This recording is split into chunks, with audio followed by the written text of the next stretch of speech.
विद्यार्थी मित्रों, मुक्त जीवन प्राथमिक शाळा आपનું હાર્દિક સ્વાગત કરે છે। આજે આપણે પૂરક વાચન ત્યાં સુધીમાં આપણે અગાઉના પાઠ કાવ્ય શીખી ગયા। આજે આપણે ફરી પહેલી વાર પૂરક વાચનનો પહેલો પાઠ ઈચ્છા કાકા એના વિશે આપણે થોડું સમજીશું। એક ટૂંકી વાર્તા છે। પાઠના લેખક છે ચુનીલાલ મળિયા। બહુ સરસ મજાની વાર્તા છે। તળપદા શબ્દો છે।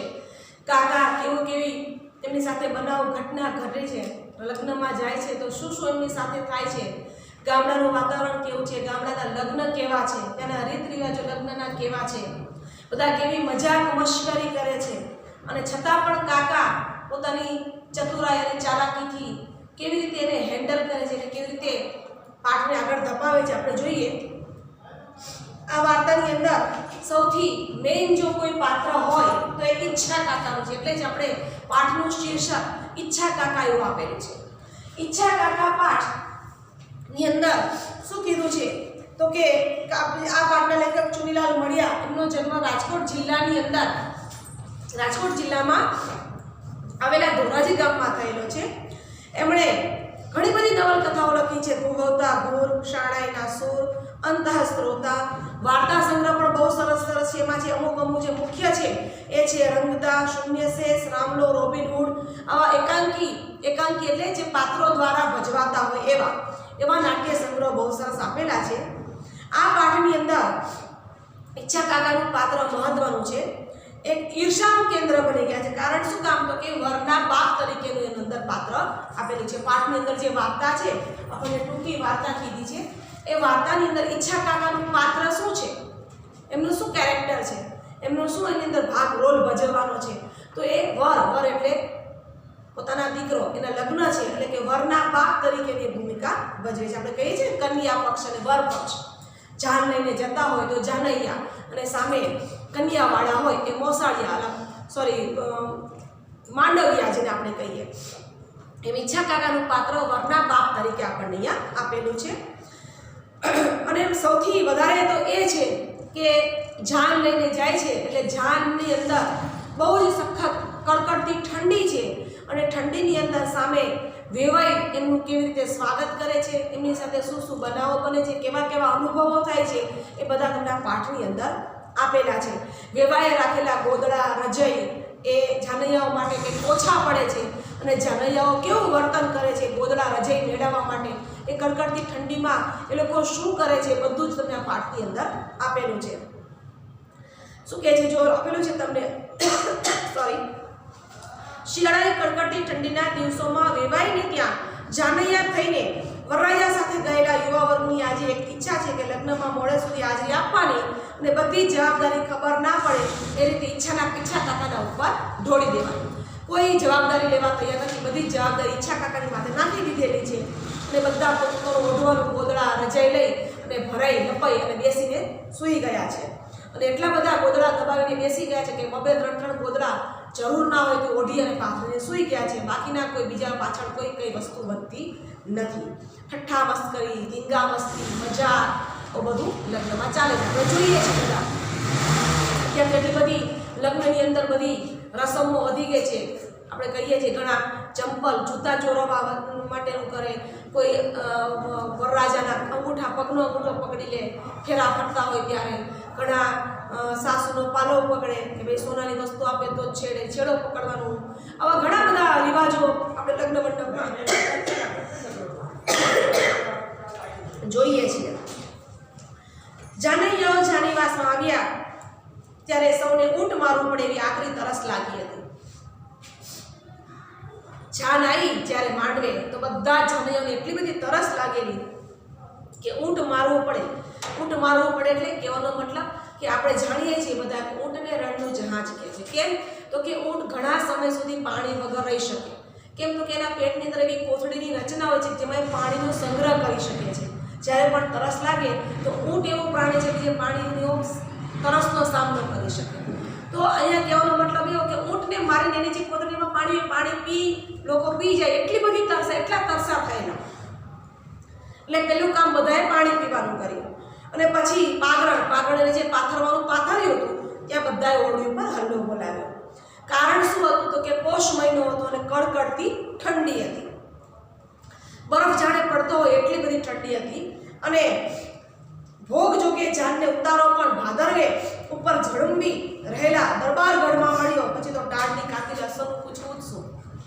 હવે જે જગ્યાએ એમને ઉતારો આપેલો દરબારગઢમાં, દરબારગઢ એટલે ગઢ કેવો હોય, ખુલ્લો હોય ચારે બાજુ, ક્યાંયથી આમ પેક કે એવી જગ્યા ના હોય, હવા ઉજાસ એટલા બધા હોય કે ઠંડો પવન આવે. એટલે ત્યાં એમને જાણે એને ઉતારો આપેલો તો બધા હેરાન થઈ ગયા. સાંજ પડી ગઈ હતી, બધા જ ચાંદના સામૈયા પણ હજી નહોતા થયા અને ત્યાર પછી જમી કારવી સુવાને હજી તો ઘણી બધી વાર હતી. પણ તરસ લાગે તો કૂવો ખોદવા બેસાય. એટલે બધા જાનૈયાઓ દોડી બધાને ખબર પડી ગઈ હતી કારું આટલી બધી ઠંડી છે, પહેરવા ઓઢવા માટે જોશે. એટલે બધા દોડી જ્યાં ઉતારો હતો ત્યાં ઉતારે પહોંચી ગયા અને પોતાનો મનગમતો ખૂણો પકડી અને પોતાનો સામાન ગોઠવી અને લાંબા થઈ પથારા પાથરી, ઓશિકા મળે તો ઓશિકા, ગોદડા મળે તો ગોદડા, પાથરવાનું માથું પાથર પોતપોતાનું લઈ દબાવી બબે ત્રણ અને જગ્યા કરીને બેસી ગયા. આપણે પણ આવું કરીએ છીએ ને, કોઈ પણ જગ્યાએ પ્રસંગમાં ગયા હોય, લગ્નમાં ગયા હોય તો આપણે જગ્યા સરસ મજાની શોધી અને આજુબાજુ થેલા ગેલા બધું ગોઠવી અને બેસી જઈએ. અને કોક આવે તો આપણે શું કહીશું, અહીંયા આવે તો જગ્યા રાખજો હો. કે લગ્નમાં ગયા હોય તો પણ ખુરશી રોકીને બેસી જઈએ, ખુરશીમાં પર્સ મૂકી દઈએ, પાકીટ મૂકી દઈએ, કોઈનું સ્વેટર મૂકી દઈએ, કોઈની સાલ મૂકી દઈએ. પછી શું કહીશું, અહીંયા આવે છે જગ્યા છે કહીએ છીએ ને આપણે. એમ આ લોકો પણ પોતપોતાની જગ્યા રોકી અને બેસી ગયા. ખાવાનું શું કહે છે, બધા અંદર વાતો કરે છે કે ખાવાનું ના મળે તો કંઈ નહીં, પણ ઓઢવા માટે તો જોઈશે. મિત્ર આખી રાત આપણે ઠંડીમાં ઠૂઠવાવું પડશે. એટલે બધાએ ગોદડા લૂંટ ચલાવી, જેના હાથમાં જે આવી બધા એકબીજા ખેંચમતાણી કરવા લાગ્યા.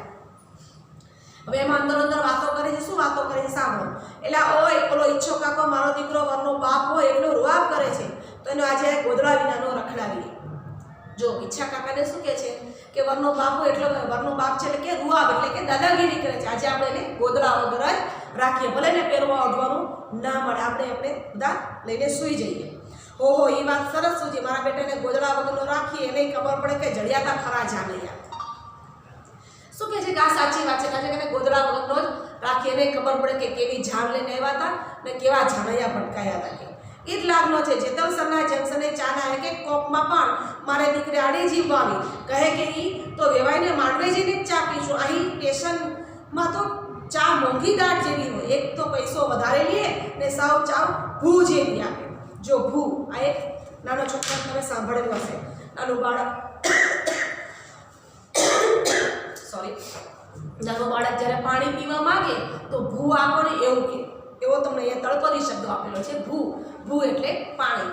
હવે ઈચ્છા કાકાએ એવું કરેલું કે જ્યારે જાન આવી તો જાનને જેતલસરના જંકશને બિચારા જાનૈયાઓને બધાને ચા પીવી હતી. પણ ઈચ્છા કાકાએ કોઈને બસમાંથી ઉતરવા દીધા નહીં, કોઈને ચા પાણી નાસ્તો કરવા દીધા નહીં. કેમ કે ઈચ્છા કાકાને એમ થયું કે મારો જાન લઈને હું આવ્યો છું અને આ બધા ચા પાણી નાસ્તો કરશે તો બધાનું બિલ મારે ચૂકવવું પડશે. અને આટલી બધી મોંઘી ચા આ બધા પીશે, જે અમન ફાવે તો મારે વધારે પૈસા ચૂકવવા પડશે. એટલે જાનૈયાને કોઈને બસમાંથી ઈચ્છા કાકાએ નીચે ના ઉતરવા દીધા અને કોઈને ચા પાણી પીવા દીધા નહીં. એટલે બધા જાનૈયાઓને ગુસ્સો આવ્યો કે આ એક તો જેતલસરના જંકશને એમને ઉતરવા દીધા નહીં, ચા પાણી પીવા દીધા નહીં, પાછો ઉપર જતા એવું કહે છે કે તો ચા મોંઘી દાટ જેવી હોય કે ને ભાઈ પાછી ભૂ જેવી એટલે પાણી જેવી, સાવ દૂધ અંદર હોય નહીં. એટલે કે આપણે તો ચા ક્યાં જઈશું, સીધા માંડવે જઈને વેવાઈને ત્યાં. એટલે કે જાનૈયાને ચા પાણી નાસ્તો કરવા દીધા ને એટલે બધા જાનૈયાઓ ખીજાયેલા. એટલે આજે ઈચ્છા કાકાને ગમે તેમ કરી અને હેરાન કરવા માંગતા હતા. તો આજે એના પર રીગડી કરીએ. વરરાજા ફેરા કરી લેશે ત્યાં સુધી વેવાઈને માંડવે હશે એટલે મોડો આવશે. બપેની સોળ તાળીને ઘરડ શું કહે છે, જ્યાં સુધી લગ્ન નહીં પતે, ફેરા નહીં કરે ત્યાં સુધી તો વરના બાપ ત્યાંથી જે ખસી શકે નહીં. એટલે કે છેલ્લે લગ્ન પતશે એટલે મોડો આવશે ત્યાં સુધીમાં તો આપણે બધાએ ગોદડા ઓઢીને એક ઊંઘ કરી લઈશું. પછી સામૈયા થયા, વરવેડિયું થયું અને વેવાઈને ઘેર વરરાજા તોરણ છબી આવ્યા. પછી માંડવે આવે એટલે સામૈયા થાય ને સામૈયા કર્યા અને વેવાઈના ઘરે તોરણ બંધાઈ રહ્યા. પછી વરરાજાને તો કન્યાનો લોભ હતો, જાનૈયાનો તો જમ્યા છે બીજો ક્યાં કોઈ લોભ હતો. હવે જો જેના લગ્ન હોય એને શું હોય, પોતાને લગ્ન કરવામાં રસ હોય, જાનૈયાઓને જમવામાં રસ હોય અને માંડવિયાઓને પોતાનો પ્રસંગ ફટાફટ શાંતિથી પતી જાય એમાં રસ હોય. બધા પોતપોતાના કામમાં પડેલા હોય. એમ આ જાનૈયા આવેલા હતા એ લોકોને ફટાફટ જમીન પાછા પોતપોતાના ગોદડા જે જગ્યા રાખેલી હતી સાચવીને, અહીંયા કોઈ બેસી ના જાય, સૂઈ ના જાય એની ચિંતા હતી. એટલે બધાએ શું કર્યું કે જ્યારે જાનૈયાઓને જમવા માટે બોલાવવામાં આવ્યા તો જાનૈયાઓ ફટાફટ પોતાની જગ્યા ઉપરથી ગયા, ખાધું ના ખાધું, બરાબર જમ્યા ના જમ્યા, અને ફટાફટ દોડી દોડી પાછા પોતાની જગ્યા ઉપર આવીને બેસી ગયા. શું કામ? તો કે બીક હતી, એક જાતનું ટેન્શન હતું, ચિંતા હતી, કારણ આપણી જગ્યાએ કોઈ બેસી ના જાય, કોઈ સૂઈ ના જાય, અથવા તો આપણા ગોદડા કે ઓશિકા કોઈ ખેંચી ના જાય, કેમ કે બધા સગાવાલા, બધા કોકના કોક મામા માસી ફોઈ ફુવા કાકા દાદા બધા હોય. હવે કોને તમે કહી શકો કે તમે મારું ગોદડું કેમ લીધું કે મારું ઓશિકું કેમ લીધું? અથવા તો આપણે આપણા સગાવાલા હોય તેને આપણે જગ્યા પરથી ઊભા કરી શકીએ? વડીલો હોય ને કે અમારી જગ્યાથી ચલો ઊભા થાવ એવું કહી શકીએ? ના કહી શકીએ. એટલે બધાને અંદરથી એક જાતની બીક હતી કે હારું આપણે આપણી જગ્યા છોડશું અને કોઈ આપણી જગ્યાએ બેસી જશે તો. એટલે બધા ફટાફટ જમ્યું ના જમ્યું કોઈને જમવામાં રસ હતો નહીં, ફટાફટ પોતાની જગ્યાએ પહોંચી ગયા. પછી વેવાણો કલવો લઈને, કલવો એટલે ઘણા લોકો શું પેલું અલવું ચરવું લાવે, લાપસી ગોળનું પાણી, જેણે જોયું હશે ને ખબર હશે, લગ્ન શરૂ થતા પહેલા અલવો ચરવું લાવે, તે કલવો લઈને આવ્યા. એટલે વાલે તો પણ એકેય જણા ઊભા થયા નહીં. છામ લઈને ઘરના મામાઓ જ આવ્યા અને જાનૈયાઓને બોલાયા, છતાં પણ કોઈ છામ જોવા અથવા તો એ લગ્નના કોઈ પણ રિવાજમાં અથવા તો કોઈ પણ વ્યવહારમાં એક જ ઊભા થઈને ગયા નહીં. એટલે લાપસી બહુ દાબી છે કે શું અટાણમાં સૌને ઘોરણ મળી ગયો, બધા બૂમો પાડે માંડવ્યા જાનૈયાઓને, પણ કોઈ જાય નહીં જગ્યા છોડીને.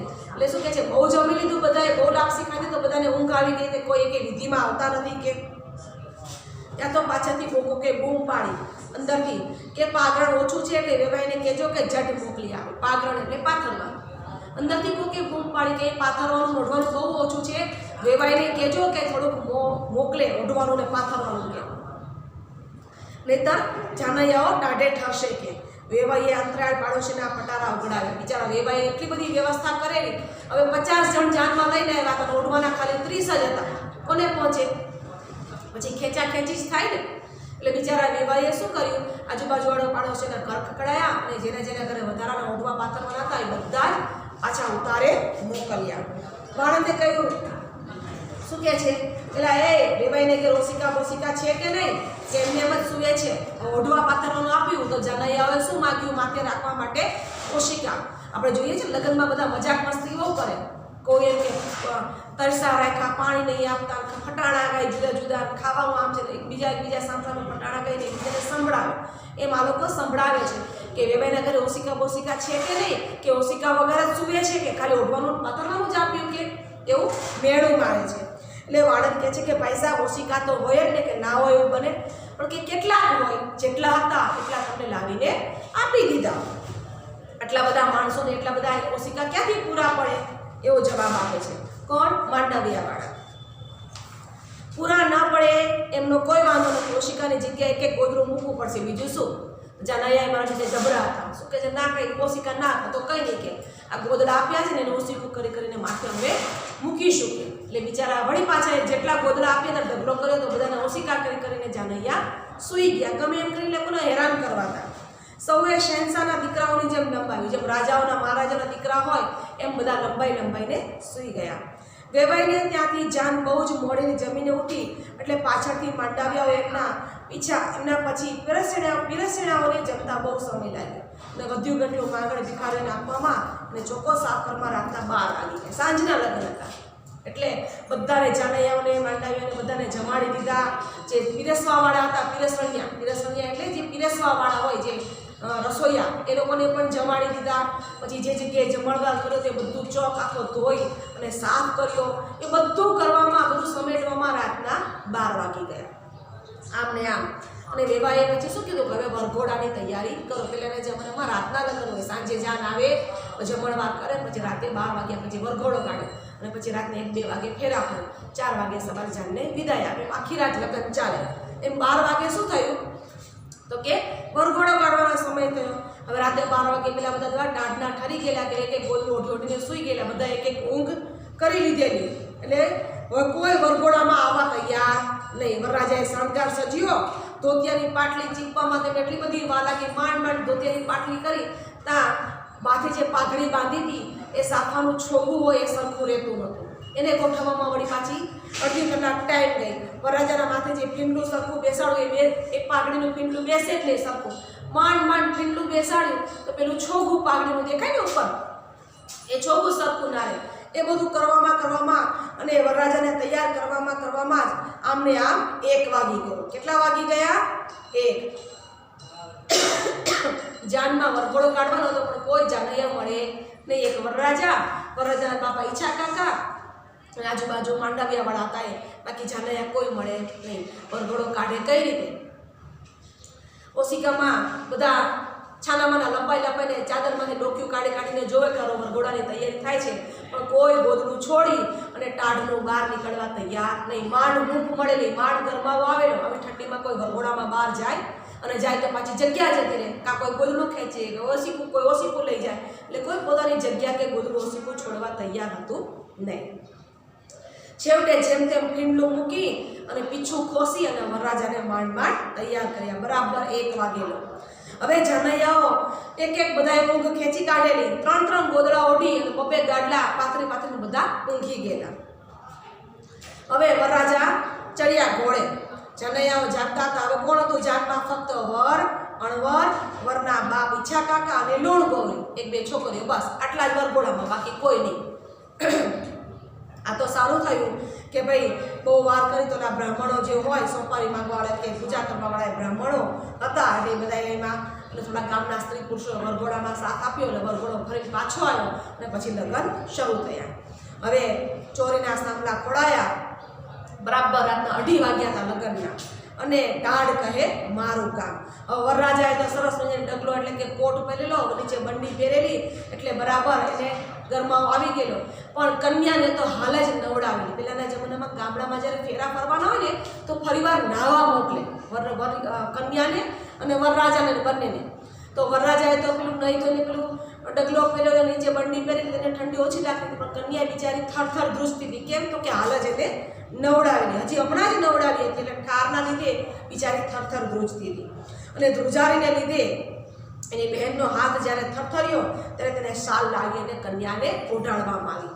કેમ કે કન્યા તૈયાર થઈ ગયો, ખાલી ચૂંદડી પહેરીને થોડી સ્વેટર ને બંડી બધું પહેરેલું. છોકરાઓ હોય એ પહેરી શકે, શર્ટ નીચે કે કોટ નીચે પહેરી શકે સ્વેટર હોય. છોકરીઓ બિચારી કેવી રીતે પહેરે? એક તો સરસ મજાની તૈયાર થઈ, એમાં સ્વેટર નીચે પહેરે તો એનો સો જતો રહે, ફોટા બરાબર ના આવે.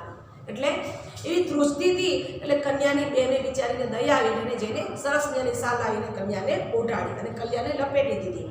હવે જાની વાસમાં જાનૈયાઓ એક પડખું થઈ અને 16માં હળવેથી બીજું ફેરવા લાગ્યા. પેલા લોકોને એટલી બધી ઊંઘ થઈ ગઈ કે ધીમે કરીને બીજું પડખું કરીને બીજી ઊંઘ કરવા લાગી. એટલામાં માંડવિયાઓએ ઈચ્છા કાકા ઉપર ગીત એટલે કે પટાણ ઉપાડ્યું. શું કહે છે? જોયું રે જોયું ઈચ્છા તારું મોટ પણ ઉરે, તે તો સોપારીના કટકા સારું હેઠું જોયું. ગીત ગાય છે કે આટલા મોટી જાન લઈને આવ્યો પણ સોપારીના કટકા લાયા નહીં, કે તારું મોટ પણ તમે કેવા મોટા છો આજે અમે જોઈ લીધું, તમારી પાસે તો સોપારીના કટકા પણ છે નહીં. ઈચ્છા કાકા ઠંડીમાં બિચારા ધ્રુજતા હતા. બરાબર. અહીંયા સુધી આપણે પાઠ આજે રાખીએ છીએ, પૂરક વાચન પાઠ ઈચ્છા કાકા. આગળનો પાઠ આપણે બીજા વિડીયોમાં સમજીશું.